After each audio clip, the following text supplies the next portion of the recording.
Welcome back, guys, to another episode of Financing the American Dream here in San Francisco.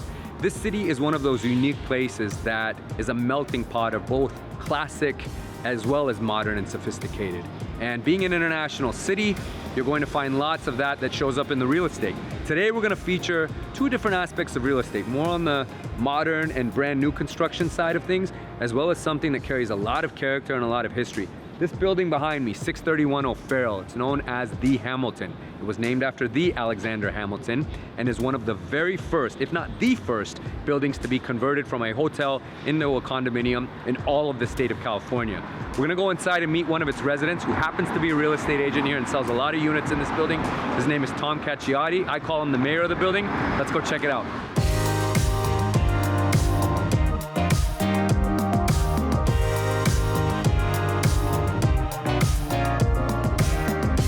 Well, Tom, thanks again, man, for having us. And I wanted to share with the audience that this building is very special to me. I'm super excited to be able to tour it for the first time because one of the very first loans I did in San Francisco when I moved here 17 years ago was in this building. Wow. But I never got to see it, and now I'm actually here.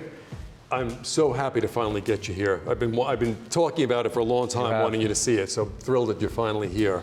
So, I mean, tell me about this place because I know it has a lot of history and a story behind it. Okay, well, it was built as the Alexander Hamilton Hotel, which it was a very successful hotel, opened in 1930, to a very high Art Deco style. And at that time, the neighborhood was more genteel, and it catered to the jazz musicians and the people that would be working at plays in the theater.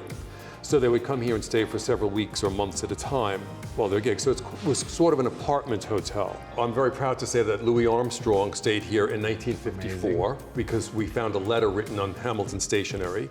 Frida Kahlo was here. She used this address as on her marriage certificate in 1940. Little by little, we don't have the records, unfortunately. We have to piece it together with biographies when the building is mentioned. The hotel must have been respected because it has been mentioned in these people's biographies. You can feel the history and the nostalgia just even standing in this lobby. And then as you're saying it, you get excited or a little bit of goosebumps just thinking about the people that maybe came through here and going back in time to that period of San Francisco and when this area was very different and thriving in a different way.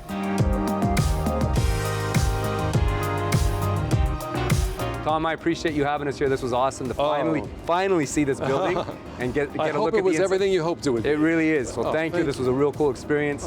Appreciate you having us up here, Tom. Thank you.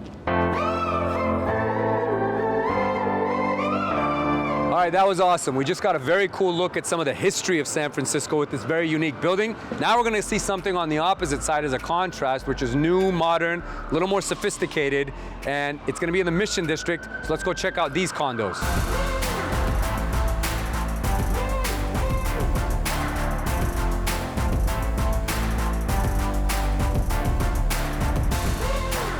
Well, John, thank you for having us here. I'm absolutely blown away with this project, and this is clearly a development project turned awesome. But John, tell us a little bit more about it, the history of this place and how it came to be, and obviously this beautiful finished product. Yeah, so this project is a very long time in the making project. This was a industrial property that had been sort of forlorn and an eyesore for the community, and the way to make the economics work was hard to do. Luckily, the development group in this case figured out a scheme that would work. These are 6 beautiful townhomes. They're tri-level. Each has its own 1-car parking space, plenty of outdoor space, 3 or 4 decks a unit, including a gorgeous rooftop deck that's private for each unit. It's a pretty gracious floor plan. John, this was an absolute treat. I'm so glad I finally got to see it. I've been watching this project from afar and then seeing, the website, but the videos and pictures, although they're beautiful, don't even do it nearly its full justice. So thank you for having us. It was a real pleasure. My pleasure, absolutely. Come by anytime. All right, we will. So that wraps up another episode of Financing the American Dream San Francisco. I hope you guys enjoyed it. We got to show you 2 different unique ways of living in San Francisco. The modern and contemporary way of life by way of redevelopment, and also downtown living with a historical, character-driven aspect and a great story behind it. So hope you guys enjoyed it. We'll see you on the next episode.